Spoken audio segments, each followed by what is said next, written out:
Obrigado por pasar este tempo conosco aqui no negocio de fe de 7 dias. Eu realmente acredito que, se você chegou até o final desta lição, não foi por acaso. Deus está movendo algo mseu espírito. Ele está convidando você, não apenas para administrar melhor o dinheiro, mas para viver livre do seu domínio e entrar no seu chamado divino com clareza e paz. Se a mensagem de hoje falou ao seu coração, pare e reflita. Pergunte a si mesmo, quem está realmente sentado no trono das minhas finanças? E se ainda não for Jesus, saiba disso.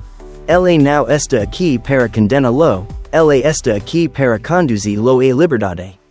Right finger nosso próximo episódio. Vamos mergulhar ainda mais fundo. O tema será Liberdade Financeira Bíblica, o Tesouro Interior. Descobriremos como a liberdade que Deus oferece não se trata apenas de riqueza externa. É sobre a paz, propósito e contentamento que só o Evangelho pode proporcionar. Porque o maior tesouro não está na sua carteira, está no seu coração. Se esta mensagem abençoou você, não se esqueça de checkmark inscrever-se no canal. Checkmark compartilhar este vídeo com alguém que precisa de encorajamento. Checkmark e deixar comentário abaixo. O que mais falou com você hoje? Lembre-se, no negocio de fe de 7 dias, estamos construindo mais do que negocios, estamos construindo vidas enraizadas no reino de Deus. Até a próxima, permaneça fiel, permaneça focado, e permita que seu negocio seja uma luz neste mundo. Deus abençoe você, e nos vemos na próxima lição. Liberdade Financeira Bíblica, o Tesouro Interior. O mundo frequentemente define liberdade financeira como ter dinheiro suficiente para viver confortavelmente sem precisar mais trabalhar. A imagem comum é de aposentadoria precoce. Viagens pelo mundo e desfrute da vida sem preocupações financeiras. Mas a Bíblia oferece uma visão mais profunda, rica e transformadora de liberdade financeira. A liberdade financeira bíblica não se baseia na quantidade de dinheiro que você possui, mas na condição do seu coração em relação ao dinheiro. É uma liberdade interior, estado onde o dinheiro não mais aprisiona. Controla ou escraviza você, independentemente das circunstâncias externas. Neste capítulo, vamos descobrir a verdadeira natureza da liberdade financeira através da perspectiva da Palavra de Deus. Liberdade da escravidão da ganância. Alguém pode ter milhões no banco e ainda ser escravo, dominado pela ganância e pela ansiedade. Por outro lado, alguém com renda modesta, mas que vive com contentamento e sabedoria, pode caminhar genuína liberdade. O apóstolo Paulo escreveu, de fato, a piedade com contentamento é grande fonte de lucro. 1 Timoteo 6:6. O contentamento é a primeira palavra-chave da liberdade financeira bíblica. Significa saber o que é suficiente, estar satisfeito com o que Deus concede. Paulo não disse que ser rico é pecado, ele alertou que o amor ao dinheiro é perigoso. Pois o amor ao dinheiro é a raiz de todos os males, e alguns. Nessa cóbica, desviaram-se da fé e se atormentaram com moedas d'ores. 1 Timoteo 6:10. Termos modernos, liberdade bíblica significa não ser mais forçado a correr atrás do dinheiro por medo ou obsessão. Aquela sensação insaciável de nunca é suficiente desaparece. Eclesiastes 5:10 resume perfeitamente. Quem ama o dinheiro jamais terá o suficiente. Quem ama as riquezas nunca se satisfará com a sua renda. Isso também é verdade. O mundo bebe água salgada de mais riqueza, apenas para sentir mais sede. Mas quem anda com Deus aprende a viver contente. Paulo, que conheceu tanto a pobreza quanto a abundância, declarou, aprendi a adaptar-me a toda e qualquer circunstância. Filipenses 4:11. Isso é a verdadeira liberdade. Quando as circunstâncias materiais não dão sua paz nem sua alegria. Liberdade para viver com propósito. Cuando o dinero deixa de ser seu senhor, voce é livre para ficar sua missão e no propósito dado por Deus. Para o empreendedor cristão, o objetivo não é simplesmente obter lucros, é glorificar a Deus e servir as pessoas através dos negócios. Quem é financeiramente livre pode tomar decisões usadas baseadas em valores, e não apenas em lucros. Pode rechazar ganhos obtidos de maneira antiética. Pode investir em projetos que beneficiam a comunidade, mesmo que não maximizam os ganhos. Pode dar generosamente, sem medo do que possa perder. Jesus ensinou: quem é fiel no pouco, também é fiel no muito. Lucas 16:10. O dinheiro é, na verdade, pequeno assunto, comparado aos valores eternos. Mas a forma como o gerenciamos revela se podemos ser confiáveis para assuntos maiores no reino.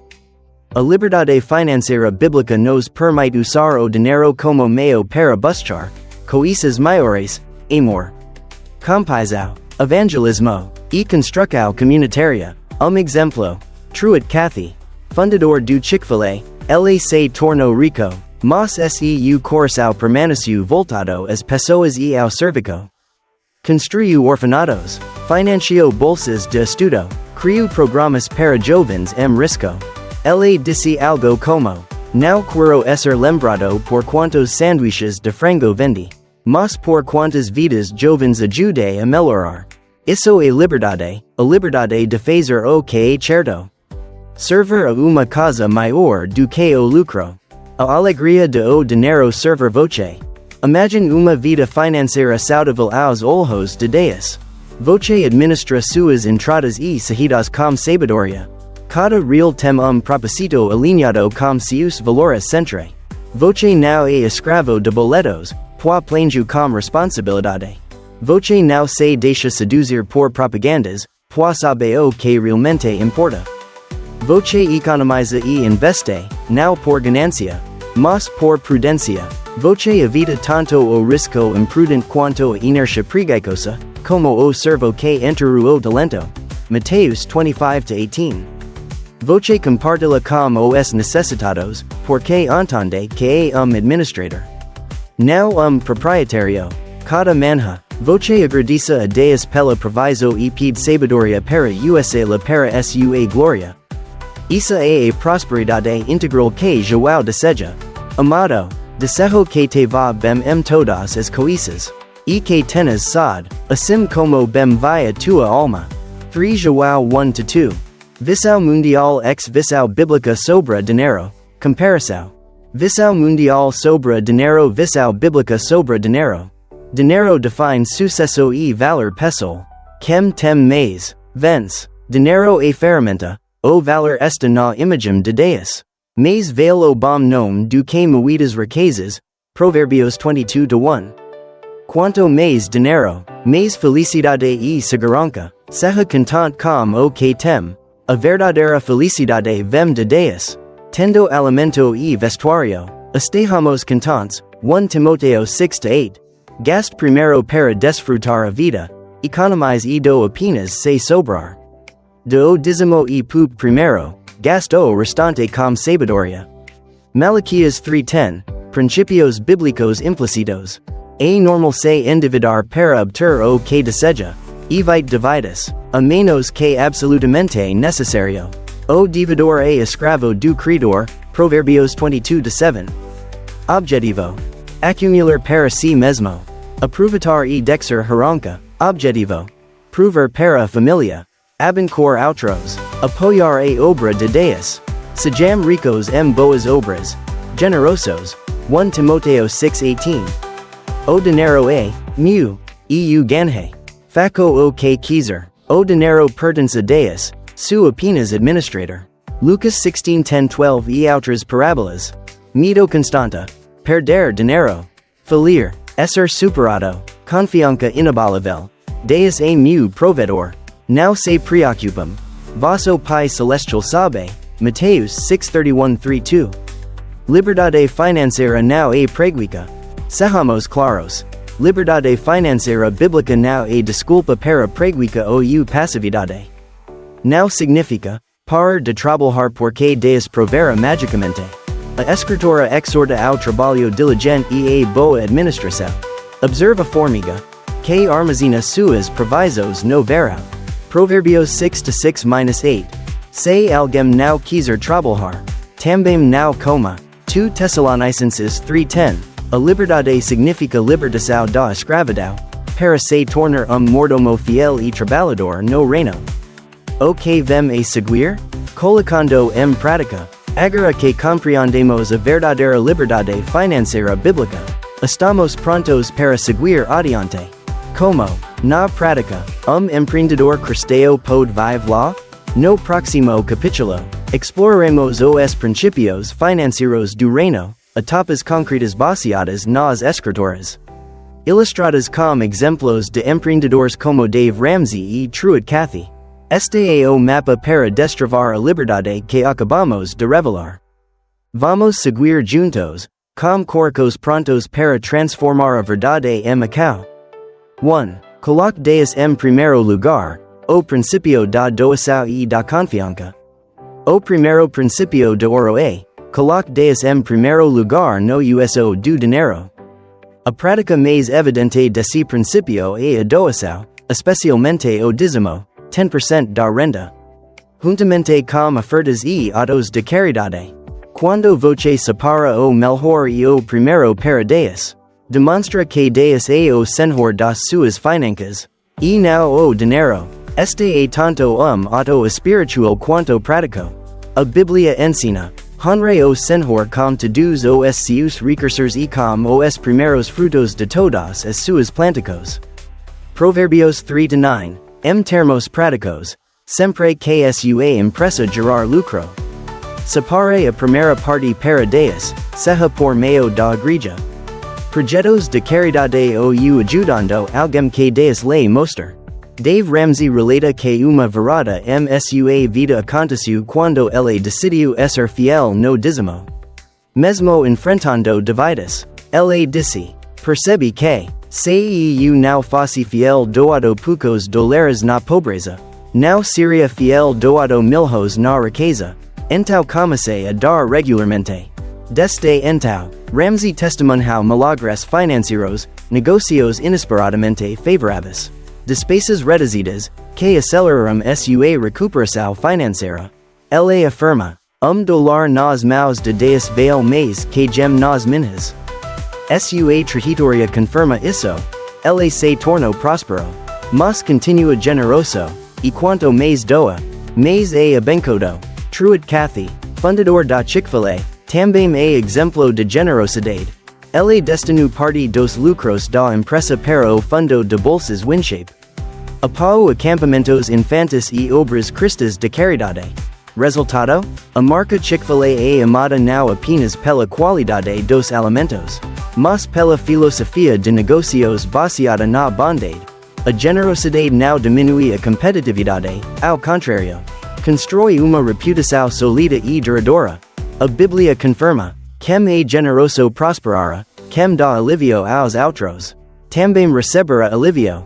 Provérbios 11:25. Isso não é superstição, é uma lei espiritual estabelecida por Deus, e você receberá, além do dízimo. Empresários cristãos podem praticar generosidade pagando salários justos, oferecendo benefícios aos funcionários e destinando parte dos lucros a causas sociais. O mais importante é o coração. Confiar que Deus cuida das suas finanças quando você coloca ele em primeiro lugar. Deus mesmo convida: põe-me à prova, e vejam se não abrirei as comportas do céu e derramarei bênçãos sem medida. Malaquias 3:10. 2. Gaste com sabedoria, o princípio da disciplina e gestão. Colocar Deus em primeiro lugar não significa gastar o restante de qualquer maneira. O segundo princípio é ser disciplinado e planejado no uso dos recursos. Jesus ensinou: qual de vocês, se quiser construir uma torre, não se senta primeiro e calcula o custo, para ver se tem dinheiro suficiente para terminá-la? Lucas 14:28. O seja, orçamento e previsão são práticas bíblicas.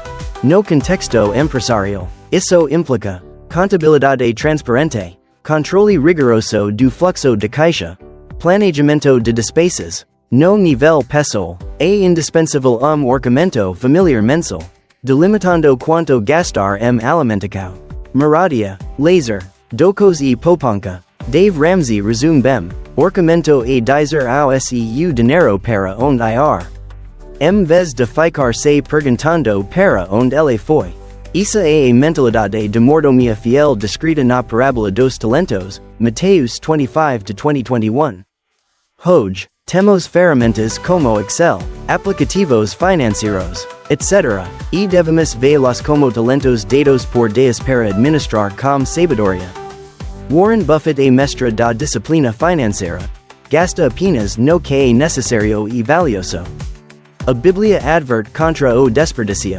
O tesouro desejável e o outside estão na casa do sábio, mas o insensato os devora. Provérbios 21:20. Deus também nos alerta contra a ganância. Não amam o mundo nem o que nele há. 1 João 2:15. Empreendedores cristãos devem evitar ostentação precoce. Comprar carros de luxo ou escritórios extravagantes apenas para impressionar. Lembre-se, cada real gasto deve ter propósito.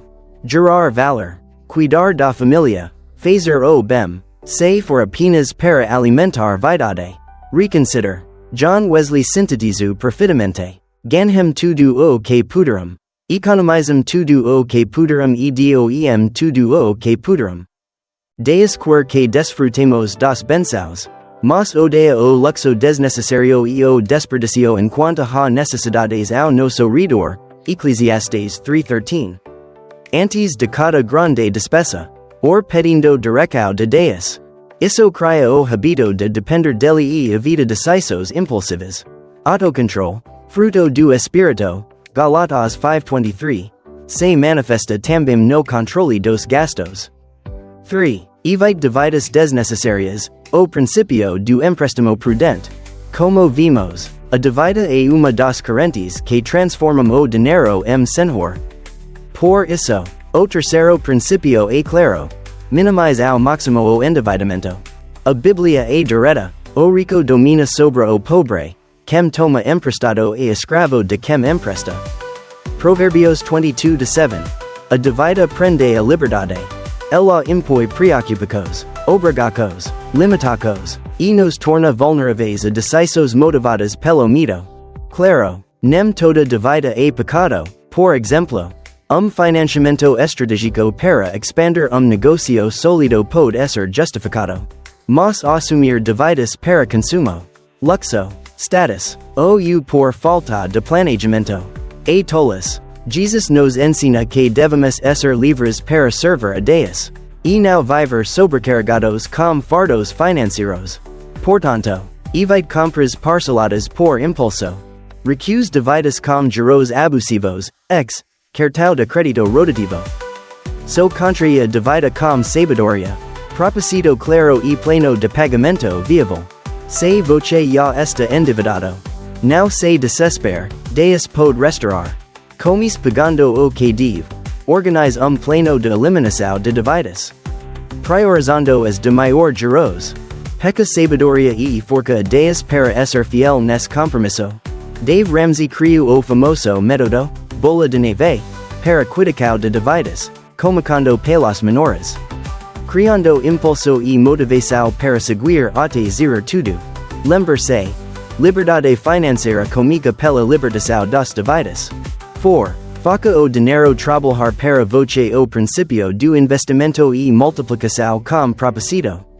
Não poupamos apenas para segurança, poupamos para investir e multiplicar recursos. Este é o quarto princípio, faca o dinheiro servir você. Na parábola dos talentos, Mateus 25:14-30. Os servos elogiados foram aqueles que investiram o que receberam e multiplicaram. O servo que apenas enterrou o talento, sem risco, sem retorno, foi repreendido. Deus deseja que multipliquemos o que ele nos confia, não que deixemos estagnado. Porém, aqui esta diferença crucial. Não investimos por ganancia, investimos para aumentar nossa capacidade de servir a Deus e as pessoas. Investir pode ter várias formas. Expandir o próprio negócio, financiar educação e conhecimento, investir em ativos financeiros, acos, imóveis de aluguel, etc. Warren Buffett é exemplo notório de investir com sabedoria. Ele pratica paciência, visão de longo prazo, e ensina. Se você não encontrar uma maneira de ganhar dinheiro enquanto dorme, trabalhará até morrer.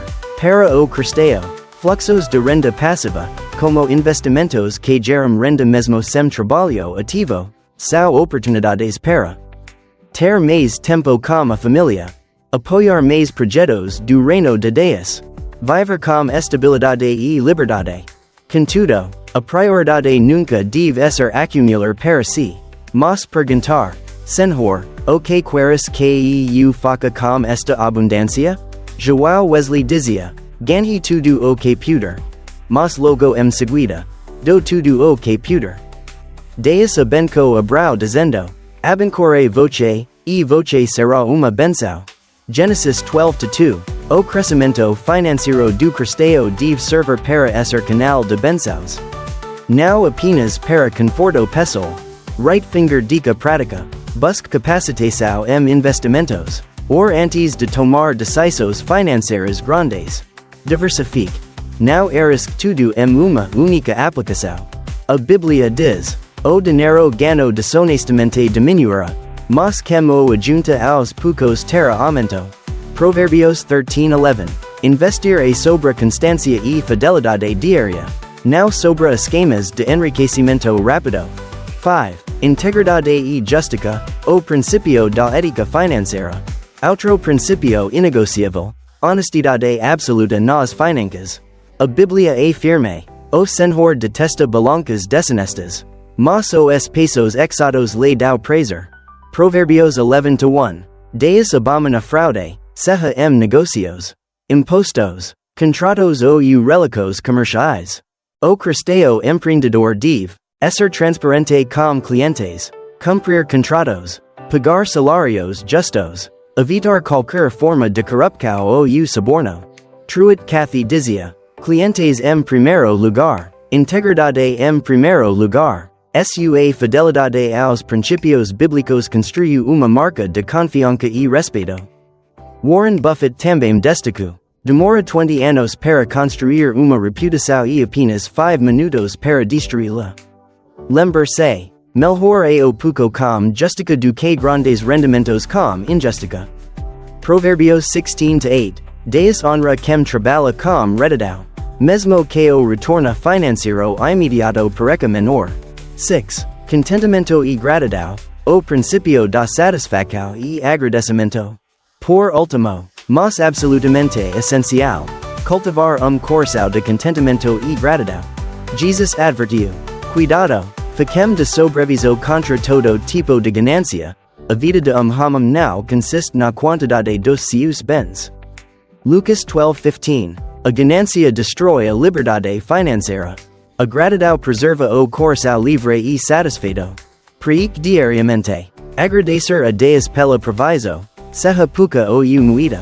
Celebrar pequenas vitórias financeiras. Louvar pela saúde, pela família, pelas oportunidades. Paulo ensina, tudo, din graças, pois esta é a vontade de Deus para vocês em Cristo Jesus.